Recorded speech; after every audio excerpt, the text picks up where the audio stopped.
What's going on, my people? I'm going to do a very fast video. I want to make more content about practical application of Torah. This is not for my non-Torah observant people. This is strictly for my Torah observant brothers and sisters in Yehoshua. So, that being said, I want to talk about fringes. Right now, we're in the first place where this commandment appears. It is Deuteronomy chapter 22, verse 12. It says, "You shall make yourself twisted threads on the four corners of your garment with which you cover yourself." This is the commandment. Of course, there's one more coming next. But the reason I want to talk about this is because this has many different manifestations. I've seen people with blue, like ribbons around the fringe of their garment. I've seen people with like threads all the way around their garment. And of course, I've seen people with what some would call the rabbinic type twisted cords. Now, the one I choose to, like the method I choose to fulfill this mitzvah is what some people would call the rabbinic type threads. I wouldn't call them rabbinic. That's just like saying the feast are Jewish.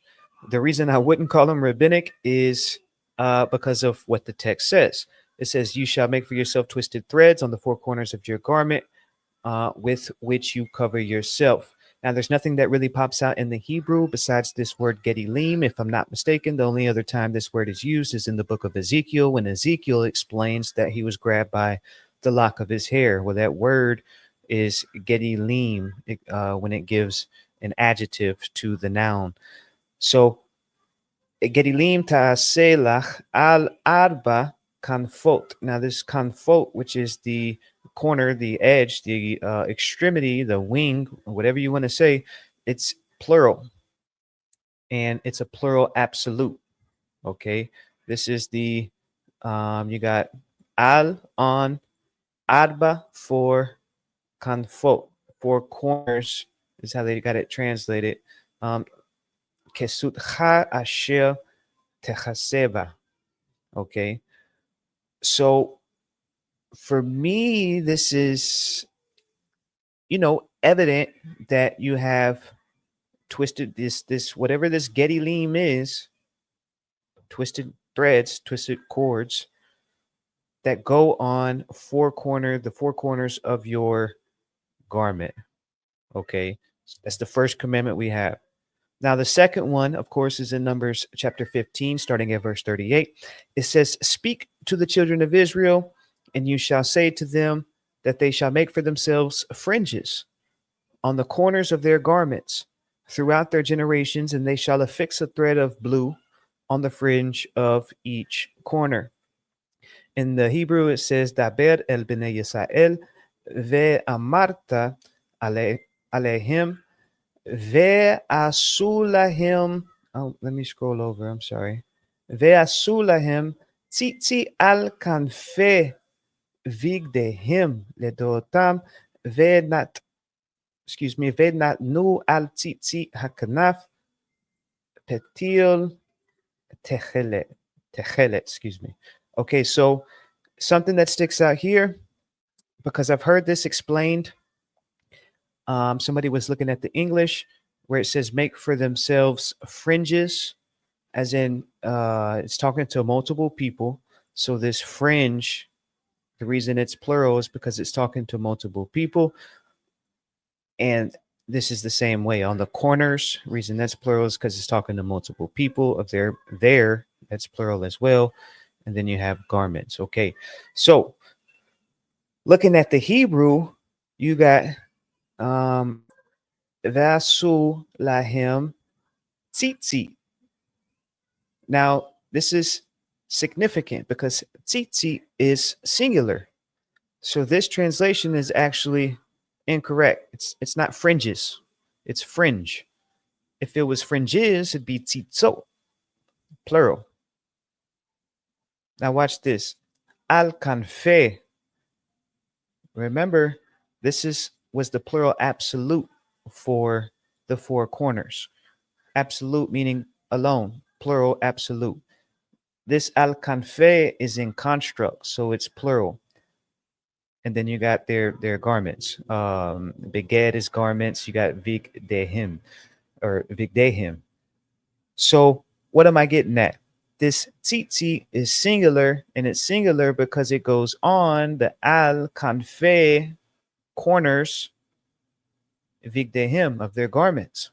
So you have one tzitzit singular that goes on the corners of their garments for all their generations, or throughout all their generations.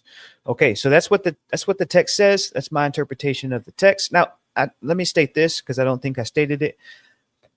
If you, regardless of your method of fulfilling this mitzvah, excuse me, if you are doing this, it's all about heart posture. I mean, most people in the Torah-observant movement know that it's all about heart posture.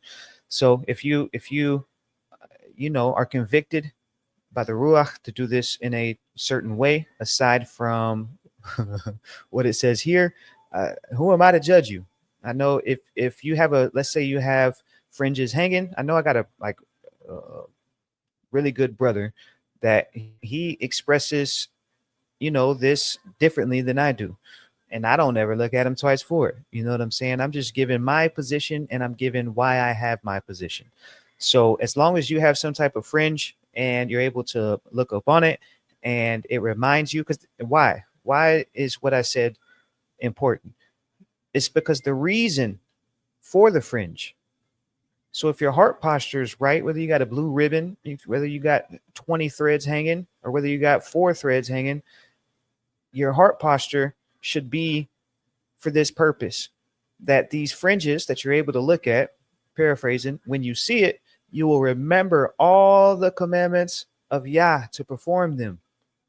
This is the reason for it. Okay, so this is a tool to remember. The purpose of this is to remember, and you need to remember. Why do you need to remember? So that you don't wander after your hearts and after your eyes, after which you are going astray. So, like, for me, the fulfillment, like this is a stepping stone mitzvah. I know I'm using weird language, but I'm freestyling. This is like a tool in order to fulfill this. What? To keep Yah's commandments on your heart, on your mind, so that you perform them, and so that you don't go wandering after the lust of your hearts and eyes. This is a tool for this. So if you do got, let's say, 4 cords on the corners of your garments, like this says, but these 4 cords are not reminding you to perform the commandments of Yah, and you're still wandering after your heart and going astray, then, man, this don't mean nothing.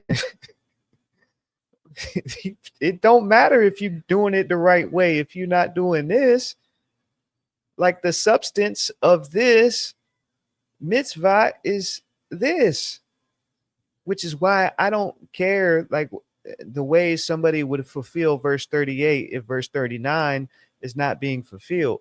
Or I don't care, I can say that vice versa. I don't care how somebody is expressing verse 38 if verse 39 is being fulfilled. You know what I'm saying? Now, with all that being said, if you Torah observant and you fear Yah, you need to have some type of something, like, for real. Or are you better than our Messiah to the point where you don't have to do this? And this is simple. This is something very easy to do. All right, so moving on. That's the textual. That's my position from a textual standpoint. But then you get into historical. This is the Masada text. Okay, so Masada is a place south of Qumran. Man, I guess I'm gonna have to actually. I'm a visual learner, so you got Bethlehem, Jerusalem. You got Qumran. You see Qumran here. That's the Dead Sea Scrolls that everybody knows about. What a lot of people don't know about is there was a road from Jerusalem. You take the road and you get to Masada, which was one of Herod's little vacation resorts. So during a siege, there was a lot of stuff going on. There was a lot of stuff taken to Masada, like temple scrolls, and just different things. So it's an excavation site. With that being said, what I was showing you before, this it was found in that excavation site in Masada. This is from the 1st century. It's referred to as the Masada textile, and it's really significant when we're trying to figure out, what's the oldest method of expression for what we was just looking at in Deuteronomy and the book of Numbers. Now, the reason this is significant is because, number one, you see the blue thread that they got here, but this is actually one of the corners on the four corners of the outer garment. And all of this is damaged from weathering and stuff like that.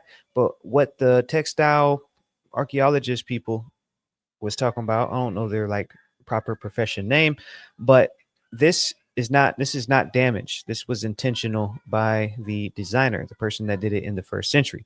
And the reason that's there is for the tassel that would go through this. So if you're looking at this is modern day. Okay, so either way, if you're looking at a modern day shirt,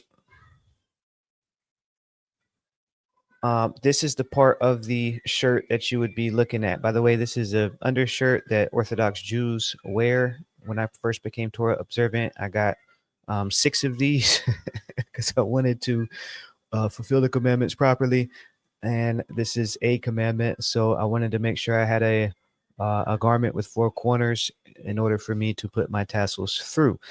But you see it. So, by the way, I don't wear these anymore because I stopped wearing them during the summer. It's really, really hot. You feel me? I'm in Florida, so I just started putting these tassels. By the way, they don't have blue in their tassels because they can't find the snail and they need the exact color blue. And the Orthodox, they're under Torah Sheva Pei, so they're under their Torah tradition. So they do their things, their ways according to their tradition. But as far as wearing this shirt in Florida under my regular shirt, I wasn't having it. So I just started putting these tassels on my belt loops, so they could hang and I can see them and I can remember. But what you're actually looking at is this corner. So again, going back here, the corner of the garment, and then where the tassel would go through. But that's all I got, man. Just nothing groundbreaking. Just giving my preference based on my interpretation, based on my study on why I do what I do. And hopefully this can help you understand a little bit more, or at least encourage you to dive deeper to figure out why you do what you're doing. I hope you're not just listening to some rabbi or some teacher and just following what they say to do or what they say something means.